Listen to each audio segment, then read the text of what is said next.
I'm Karis Painter. This is Moves Unfiltered. We explore the dance communities of Philadelphia. We learn how dance is a vehicle of culture, conveying traditions, music, and history. I'm a dancer, an advocate, a storyteller. Come with us as we explore Moves Unfiltered.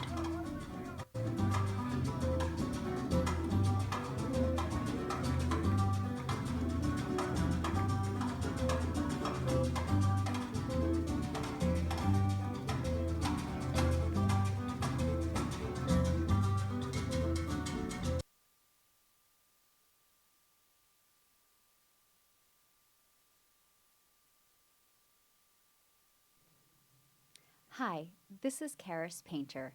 We're on Moves Unfiltered on Usula Media. I'm happy to have Daniel McGee in our studio along with Nina Feldman. Welcome. Morning. Good morning. They're both from Top Hat Dance Studio, and we'll start with Daniel's introduction, who is the founder, co-owner of Top Hat Dance Studio. He's a competitive dancer, instructor, and a two-time World Hustle champion, among many other accomplishments. Nina directs the special needs program and is studying right now at... Early childhood education and special needs. Awesome. So we're going to talk about how both of you got into dance, and we'll move to our special needs program. Great. So Daniel, I'll start off with you. How did you get into dance? You've been dancing for many years. 30 years. Wow. Yes. So I was in high school and got involved in the drama program in high school. And the very first musical we did, there was dance involved, and I just happened to like it. So the choreographers of the show taught at a studio, and I signed up for classes. And that was 30 years ago. Wow. What dance did you start with? A classic ballet, tap, jazz, classic dance training. How did you move into social partner dancing? So when I was in high school, senior in high school, there was an ad at the guidance office for hiring ballroom teachers, and no experience needed. So I went and applied, got hired. They trained me, and that was history. And here you are 30 years later. Yes.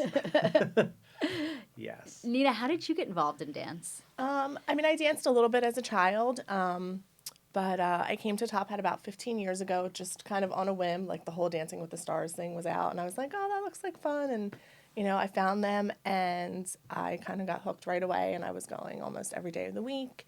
And about a year in, I started assisting with the children's program. And, I did some training with the instructor, and after some time, she decided to move on to other things, so I started teaching the younger children, and, just kept going from there. The rest is history. Yeah. Daniel, I'm curious how you went from being a dancer to co-founding a dance studio. Oh, boy. Okay. So I guess part of my makeup is that I don't predetermine things. It just happens. I worked for a studio for a few years, and things went in different directions, and I just decided it was time to start a studio and just made the decision to do it. It was basically an overnight decision. There was no months of planning. It was, okay, we're going to do this. Did it start out to the same degree that it is now? There's so many programs offered. So it started as a traditional ballroom studio, and we actually rented from the ballet school that I grew up in as a child. We rented there for 2 years. Then we outgrew that space and moved to a freestanding location. We were in that location for 10 years. And then we outgrew that space into our current location. And it continued growing and evolving over the years, adding different. It started with the classic ballet program, ballroom program. Then it moved into a classic ballet program with children. And then we started adding different programs, such as the special needs, our Jewish program. It's a fitness program. Fitness program, yes. So we have many different avenues of programming at the studio. I'm curious what dance brings to each of you. Yeah, I know for me, I'm very introverted, and it helps me, to have an outlet to express myself.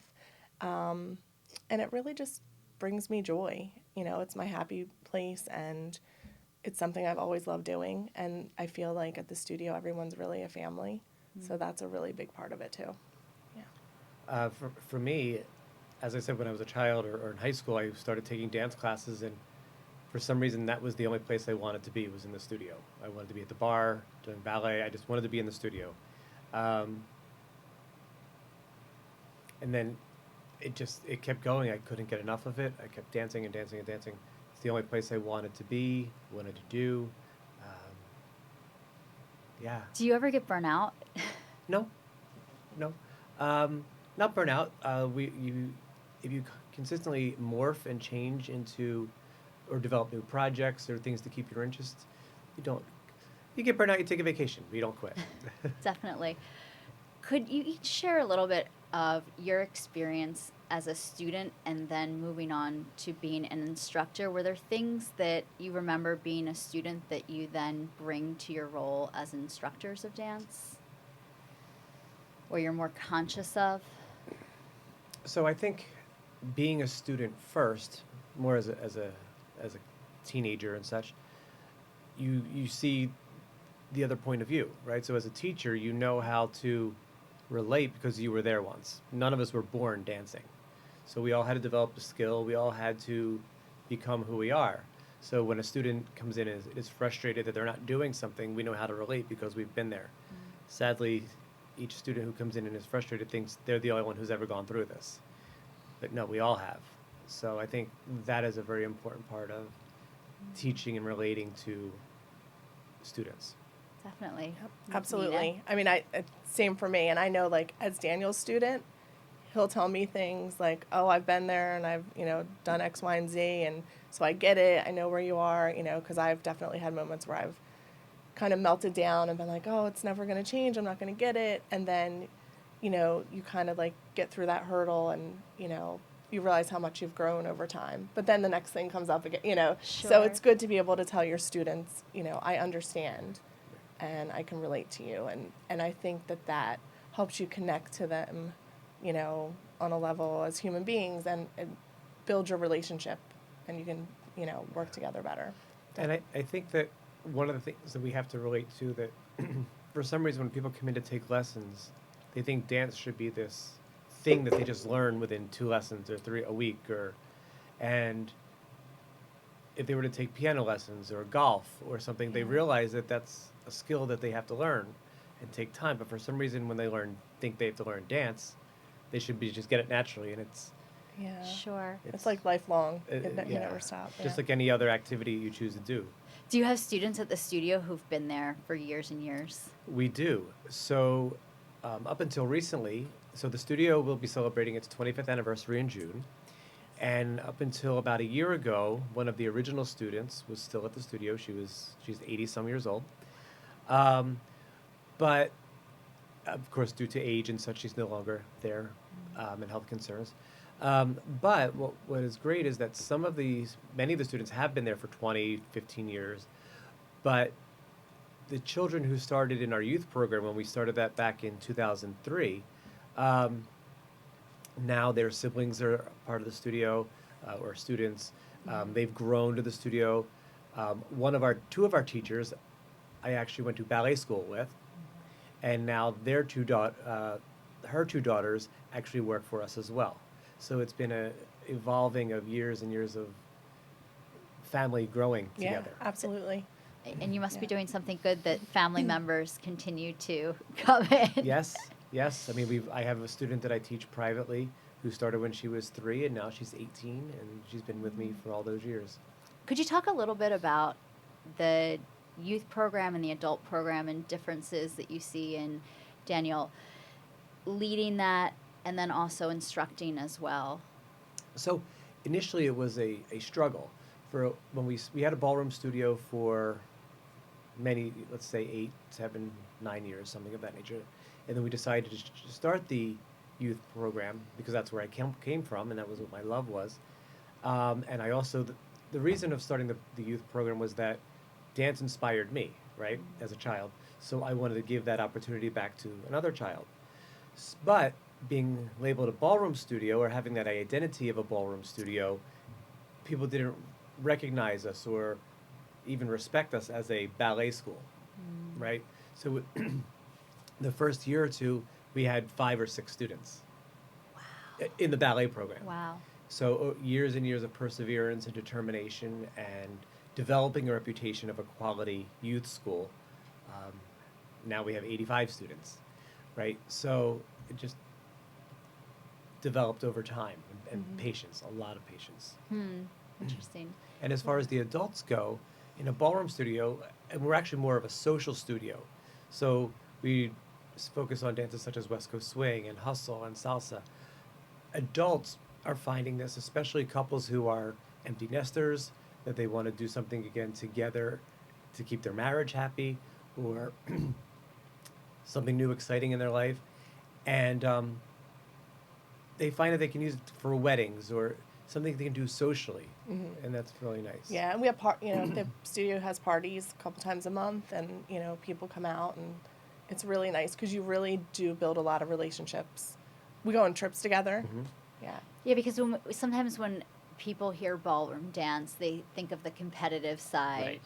People wearing flashy costumes, shaking their hips, Yes. wearing numbers. And that's an element. We do have that side of the studio for those that are would like to pursue that.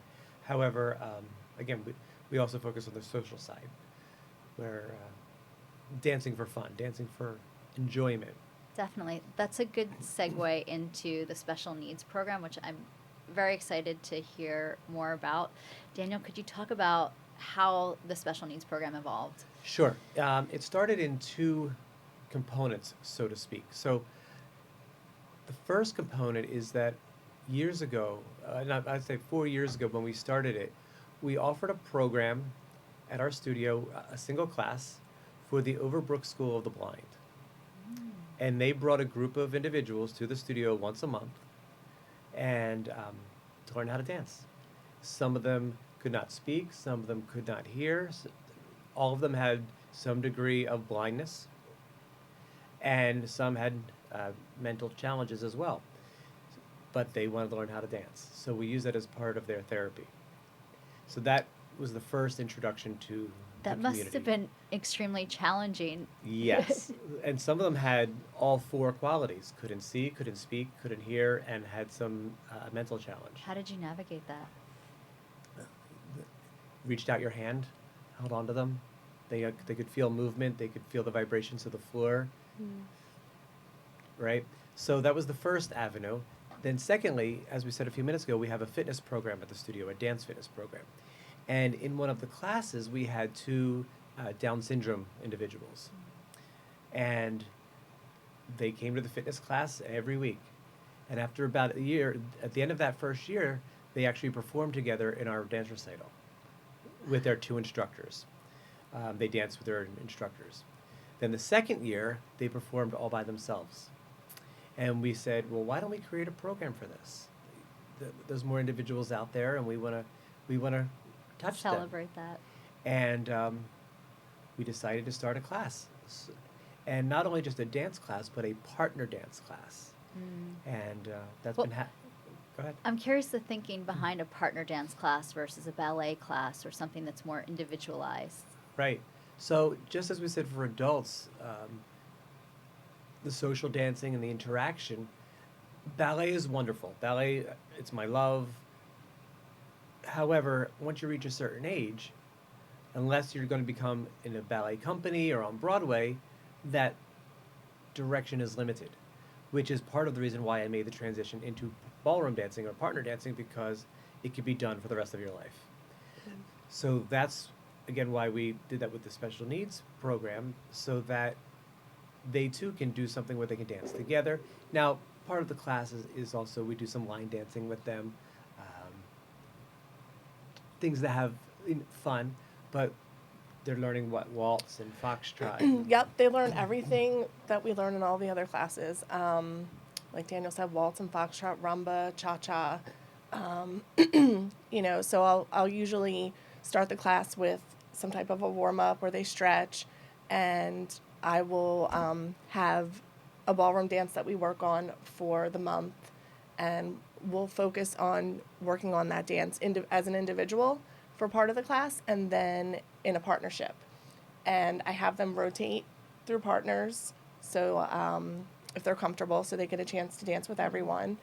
And then at the end of class, I always give them a chance to request some music that they like so they can do freestyle. Yeah, we're going to come back in a few minutes. We'll take a short break, Nina, and I would love to hear more about the program and also the prom as well. Yes. I'm Karis Painter. This is Moves Unfiltered on Usula Media, and we'll be back in a few minutes.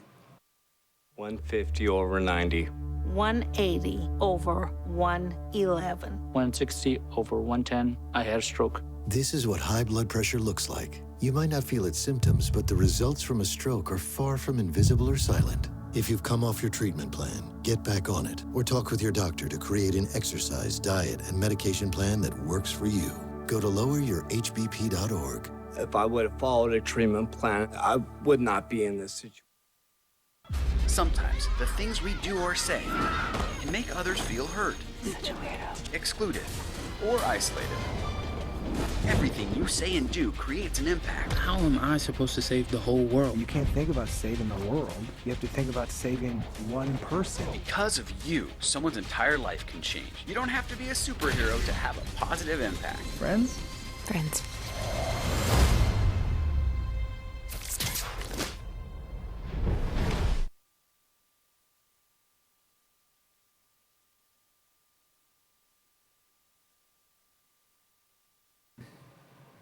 I'm Karis Painter. This is Moves Unfiltered on Usula Media. Today in the studio we have Daniel McGee and Nina Feldman from Top Hat Dance Studio, and they're sharing their background in dance, their love of dance, and we're focusing right now on the conversation, the special needs program at Top Hat. Nina, take it away. Okay. So like I was saying, at the end of our classes, I always give them a chance to select some music they like that inspires them, and they can do freestyle, and I give them the option as well of like kind of leading the class. And I find that really speaks to everyone. Every now and again, I'll get someone who's a little quieter and doesn't want to participate, but in general, everybody really gets into it, and I think that's the best part of the class because everyone's happy and enjoying the music, which is what dance is really all about. Do you notice a difference in students from when they first come to the program versus after a few weeks, 5 weeks? Absolutely, absolutely. A lot of times, they'll come in and they're not feeling very social, and they kind of will just stand on their own. And as the weeks go on, I think especially because we do the partner dancing, everyone finds a way to connect to each other and feel more comfortable. Even, like at first they might not even want to touch someone's hand, but then like several weeks in, they're dancing together, and their arms are around each other and they're communicating physically. And it's really amazing when you think about it, when someone has issues with touch or sound, and they're doing this. They got through, that fear and that discomfort. That they might have in other aspects of their Yeah, lives. absolutely. When I was reading about the program, it's for maybe students that have ADD or ADHD, have Asperger's or autism, that it's such a wide range. Correct. I would say most of our students are either Down syndrome or autistic. Yeah, on in the those spectrum. right? Mhm. And as Nina was saying, what's great about it is the transition. So when we did, I said earlier that we did our recital and that the first 2 Down syndrome individuals performed with their instructor. The second year, they performed totally by themselves. This past year, the entire program danced on stage at the same time. I think we had 30 individuals like 30 people on stage at the same time. And what's great is those that are autistic and have the tactile sensitivity or the light sensitivity or the sound, they all overcame that to perform. Yeah. And that was brilliant. It was really brilliant. And we have a lot of our student body that volunteers for the class to partner with the special needs individuals so that they all have a dance partner. So it's element of the program of the studio that's bringing the entire studio together for one purpose. I love that. Have you, either of you, noticed an impact on other students in different programs? Yes. Absolutely. Absolutely. Yeah. Sadly, society, until you interact with certain individuals or certain demographics of people, unfortunately, society paints these images of what is perceived or what is basically. So, and sadly, I think in some level we all, in the back of our heads, have that for different That things. there's limitations Correct. for other individuals. And having the special needs program at the studio for so many years, it just shows how brilliant, and they're just people. They're just people who are happy, who want to be loved, and it's very humbling to see that. Definitely. I would assume also if a student comes into one of the evening programs and is hesitant to dance, and then they see other youth or people we might think have limited capacities. Exactly. That's inspiring. Both in dance and just life, these special needs people offer a glaring glimpse of reality for the things that we Are so jaded about. or we think we're having a bad day about something, and it's really, if you look at their perception of life, it's I could learn from them. I could learn from that. So it helps to keep things in perspective in a different way. Definitely. Any other lessons that you feel that you've learned directly teaching the program, working with the program? Yeah. I mean, I definitely I feel a lot more out of it than I give. I've made all these amazing friends, and when I'm teaching, or even before and after class, like we socialize, and I really feel like I've developed really strong relationships with these students, and I love being around them. I really, really do. And we've also, in that, expanded to, we work with 3 organizations outside. We do it in the studio, but there are organizations that are outside of the studio that are special needs organizations that bring their individuals to the studio for classes. We have 6 classes a week. 7. 7 private classes for organizations outside of the studio. So the organization will bring in their students to the studio. Correct. Correct. That's a wonderful program. Yes, and they're all special needs. Yep, and they can participate in the recital, like many of them did, because I will teach the groups during the week, and then the Sunday group the same dances. And last year we had a bunch of our individual groups that came out participate in the show, which was amazing. Yeah. I love that, hearing that so much.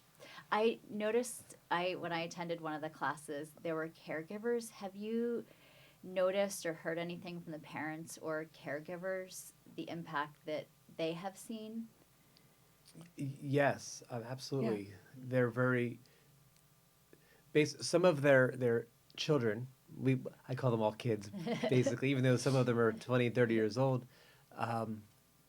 they talk about how dedicated they are. Every Sunday they want to come to class. And we have studio merchandise, T-shirts, and they have to wear their shirt. It's like their uniform, and they want to be a part of that. And yeah, it's given them a reason. It's given them something that they look forward to every year, especially the special needs prom that we offer once a year. Yes. Ooh, I'm glad you brought this up. Could you talk about that? Sure. It's a prom. Yep. Specialized. They're catered just for them. And again, the rest of the student body does volunteer to be a part of it. And we're about to have our 3rd one in May. Is it at the studio? It is. Yep. And like last year we had this carnival theme, and we had food and decorations and photo booths. Yeah, photo booth, DJ. It was an amazing time. So much fun. Yeah, I think we had about 50. Right. And some of the individuals have boyfriends and girlfriends, and seeing them slow dance together. Yeah, it was great. Very... To provide that opportunity for them. Exactly. You mentioned earlier, before we got on the air, about another program at the studio with Jewish women, Jewish females.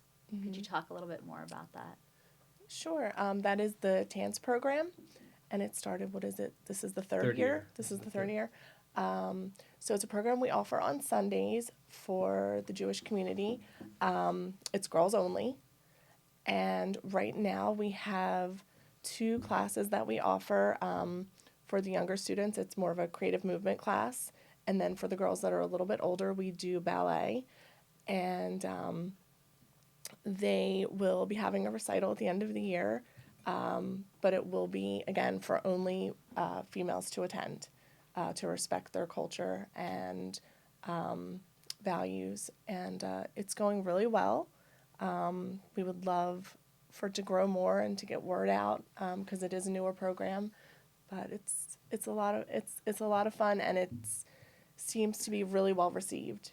And it's another opportunity, as you know, you said going back to the ballet, transition from a ballet to a teacher, and so with working with this other community, right, we get to learn more about people, right? So between the special needs program and the TANS program, we have a whole other set of culture sensitivities and rules to play by, and it really brings together humanity and Yep.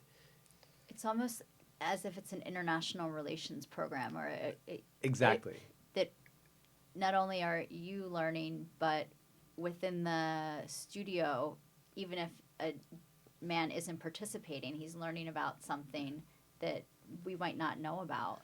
Correct. I mean, I growing up in Northeast Philadelphia, of course, I was aware of the Jewish community, but not knowing that there was such this other sect of the community that existed, and to learn about their customs and their cultures and why they do this and why they do that, it's fascinating. It's fascinating. We have about 2 minutes left. I'm curious to hear from both of you. If someone is interested in dance, or this conversation sparked their interest or their own curiosity, what suggestions, advice do you have for someone who's never once danced? Be patient with yourself. Seek it out. Do it. Learn. Experience. Feel. Don't get caught up in your head. As dance is a physical activity, our mind can stop us from being able to feel and to dance. So let go of that and enjoy what dance can bring to your life. Absolutely. And what's great about Top Hat is for the adult program is that you don't have to come in and sign a contract and commit to something forever. You know, you can come in and try out all the different classes and see what speaks to you and what you enjoy. And I think that's really wonderful, because we don't know, if you've never danced, you don't know what you're going to like. And so you can come in and try everything out, and, and then, make a commitment for yourself which direction you want to go in. But I think definitely if you have any interest, just go for it, because ultimately it's supposed to be fun and bring you joy. We have about 20 seconds Okay. before we close out. Any last words, things you want to share? Just thank you for having us on the show. It was a great opportunity. Thank you so much. And helping us to get the word out for these special programs that we offer at the studio. I love it, and I fully embrace the community work Top Hat is doing. I think we often think dance is one thing, it's for one type of person, and to hear all of these programs and the work that's being done during the week, throughout the week, the weekend, is amazing. Thank you. Thank you. So Daniel McGee and Nina Feldman from Top Hat Dance Studio in Philadelphia. You can find them online at www.tophatdancestudio.com. I'm Karis Painter. This is Moves Unfiltered on Usala Media. Thank you so much. Thank you. Thank you.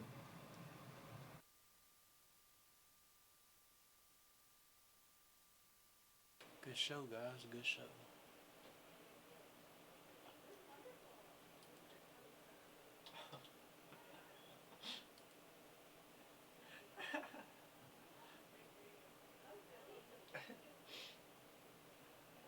Cool. So, yeah, you can just save the audition session. We'll ready up the next show, because she should be here like any second. Cool. I can hit end stream.